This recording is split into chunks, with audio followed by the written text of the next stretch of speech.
अब जो एक दुनिया में पहले तरफ का सुसाइड है भाई, इस तरफ दूसरा सुसाइड दुनिया में हमने नहीं देखा कि कोई सुसाइड करने वाला पहले अपना गला काटता है, 85% गला काट दिया, फिर अपने ऊपर तवजान डालता है, फिर अपनी आंखें फोड़ता है। बयान आ रहा है रोहतक से, पीजीआई से डॉक्टर मित्तल का बयान आ रहा है।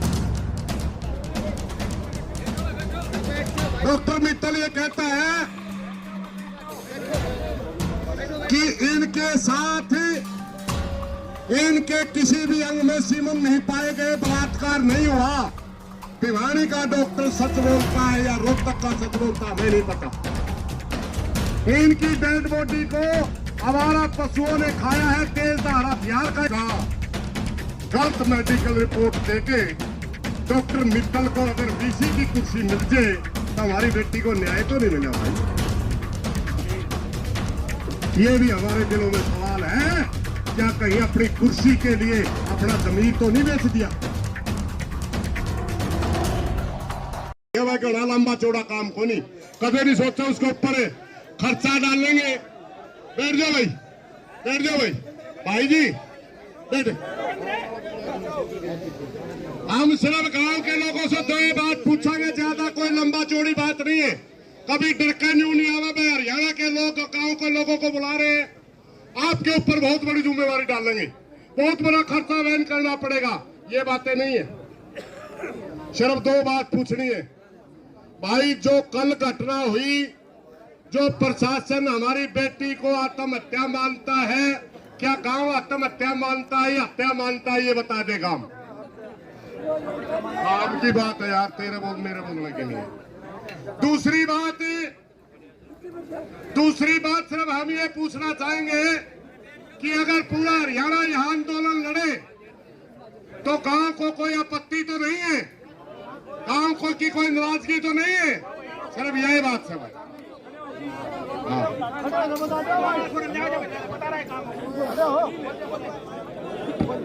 कोई आपत्ति नहीं है जी, पूरे गांव के सामने, यहाँ पे सभी के सामने बोल रहे हैं, पूरे गांव की तरफ से खुली चैलेंज है कि कोई आपत्ति नहीं है गांव को, और पूरा गांव साथ में है। और कुछ जी ठीक है, मैं बैठ जाओ, कोई मौजूद आदमी और आ जाएगा फिर उसके लिए बात कर ला, क्योंकि इस किस्म के मोहल्लों में कुछ मौजूद आदमी। सरपंच ने बोल जी, गांव के सरपंच। हाँ, मैं जानता हूँ इसको, मैं यूं मन जाना, मैं इसमें जाऊंगा। बैठिए भाई, सरपंच ने बोलो है।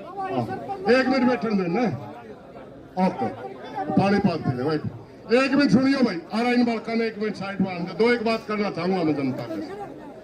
आंदोलन की दोबारा से शुरुआत है भाई, समझ गए ना? और आंदोलनों की ये डिमांड होती है कि जहां से आंदोलन बिगड़ना शुरू हो वहीं से हम आंदोलन को बढ़ाने की शुरुआत करें। सबसे पहले पूरी पंचायत के सामने मैं 2-4 बातें रखूंगा भाई, और आप पूरे होश हवास में बताना।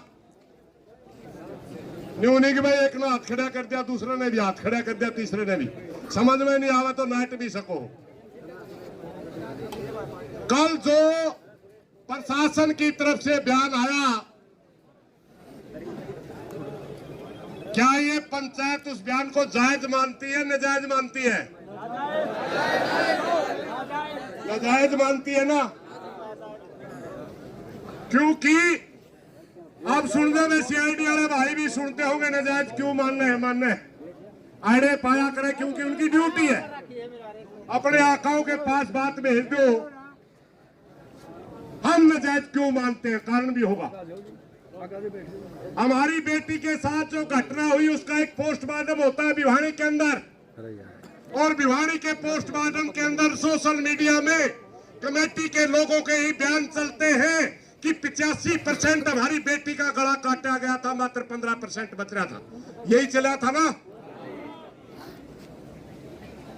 गला काटने के बाद ये बात चली कि उनके ऊपर तेजाब फेंकी गई थी, यही आई थी ना?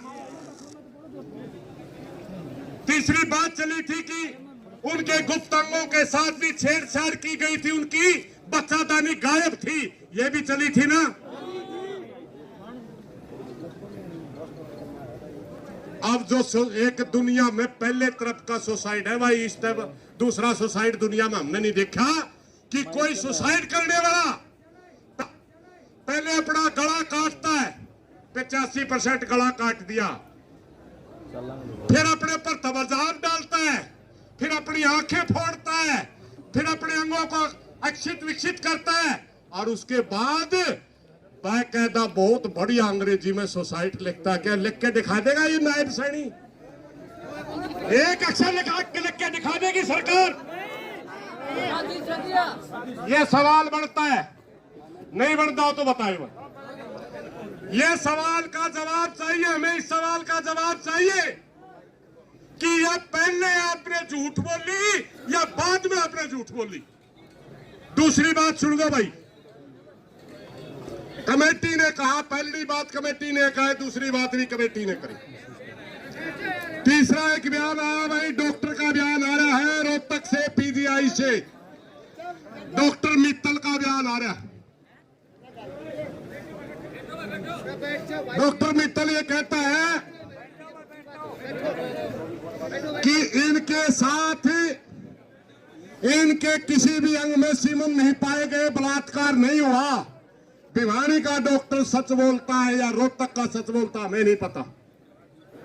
इनकी डेड बॉडी को आवारा पशुओं ने खाया है, तेजधार हथियार का इस्तेमाल नहीं हुआ।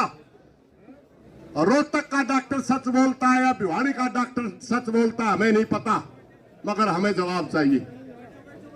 और उस डॉक्टर मित्तल की असलियत बताओ नहीं। एमडीयू यूनिवर्सिटी के अंदर आज कार्यकारी वीसी बैठे हैं, परमानेंट वीसी नहीं है। 2 वीसीओ का नाम चल रहा है जो बैडोक पे फिलहाल बैठे हैं, वो और एक डॉक्टर मित्तल। हमारी बेटी का गलत मेडिकल रिपोर्ट देके डॉक्टर मित्तल को अगर वीसी की कुर्सी मिल जाए तो हमारी बेटी को न्याय तो नहीं मिला भाई।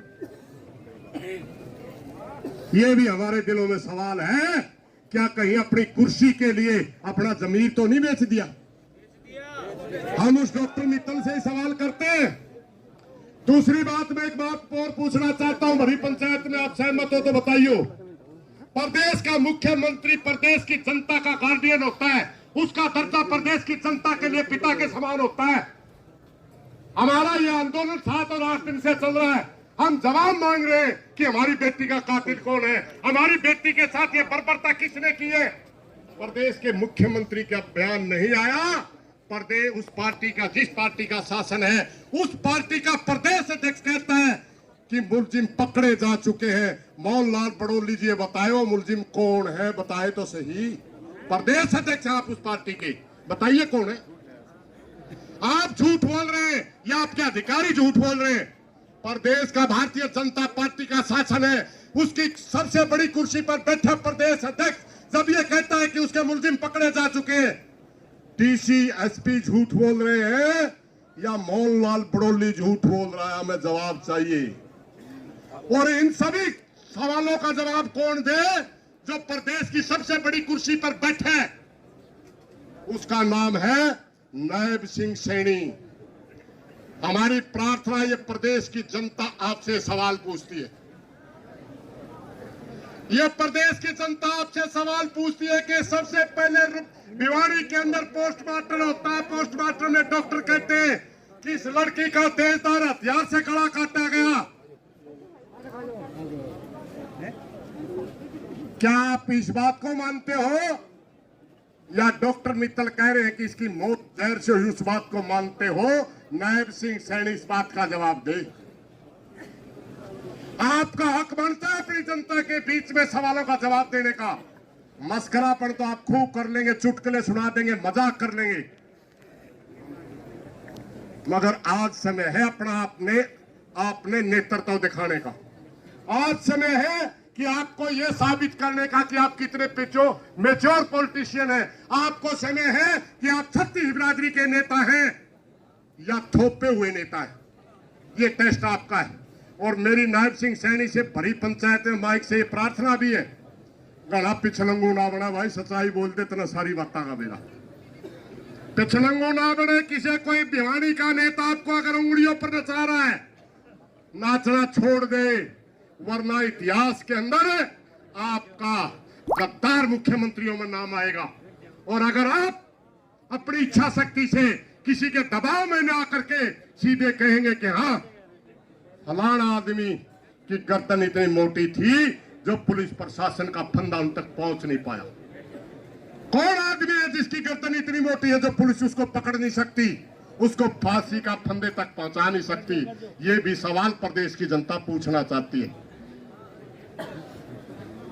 भाइयों, इन्हीं सवालों के साथ मेरी एक प्रार्थना है, जो नौजवान साथी यहाँ आए गांव के, बहुत बढ़िया, दो बात याद रखियो। एक भाई बोल रहा हम सुना, फिर उठ कर चल पड़ा।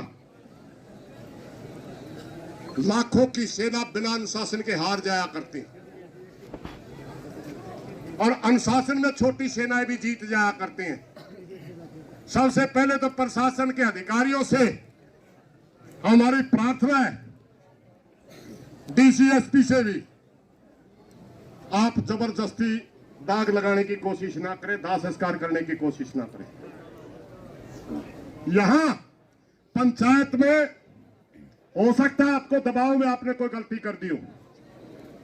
जब तक गांव संतुष्ट नहीं होता, जब तक ये क्षेत्र संतुष्ट नहीं होता, एरिया संतुष्ट नहीं होता, अगर आपने दाह संस्कार की कोशिश की तो पूरे हरियाणा को जाम कर देंगे। ये याद रखना डीसीएसपी। रुको भाई, ये सिर्फ फैसला नहीं है, ये फैसला नहीं है, फैसला कमेटी करेगी। ये है हमारी तरफ से चेतावनी, और प्रशासन को, शासन को इस बात का पता भी है, अगर हम यहां से बोल लेंगे तो जाम करने की अक्षमता भी रखते हैं।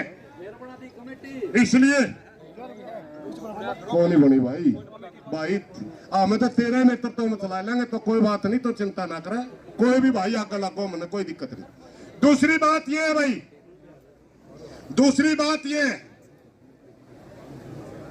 सबसे पहले प्रशासन यहां के स्थानीय लोगों से संपर्क करे और यह बताए कि आप पहले वाले स्टैंड पे खड़े हो या पंचायत की बात सुनना चाहते हो। क्योंकि पंचायत ये चाहती है, हमारे एक साथी ने सुझाव रखा था, हमने तो नहीं रखा अब तक, ना कमेटी में पास हुआ, दोबारा पास होगा तो हम अपनी डिमांड भी रखेंगे, मगर जब प्रशासन डिमांड मांगेगा तब देवांगे, वरना हम अपनी कमेटी में अनाउंस कर देंगे। मगर ये गलती ना करे कि जनता की सहमति के बगैर आप दाह संस्कार कर दोगे। ये गलती अगर आपने की तो आप आंदोलन को बढ़ाने के दोषी होंगे। धन्यवाद साथी। बैठ जाओ, बैठ जाओ। आदमी आते हैं ना, आराम से आने नहीं दो। ये रोड़ा ना रख दो भैया, आराम से। भाई कुछ नहीं है, वहां से संदेश दे रहे हैं कुछ। बैठो एक बार सभी भाई, बैठो। एक मंच भी नहीं खुला हुआ अभी तो, अभी गांव से बात हुई, आगे चर्चा होगी। सभी भाई बैठो भाई एक बार।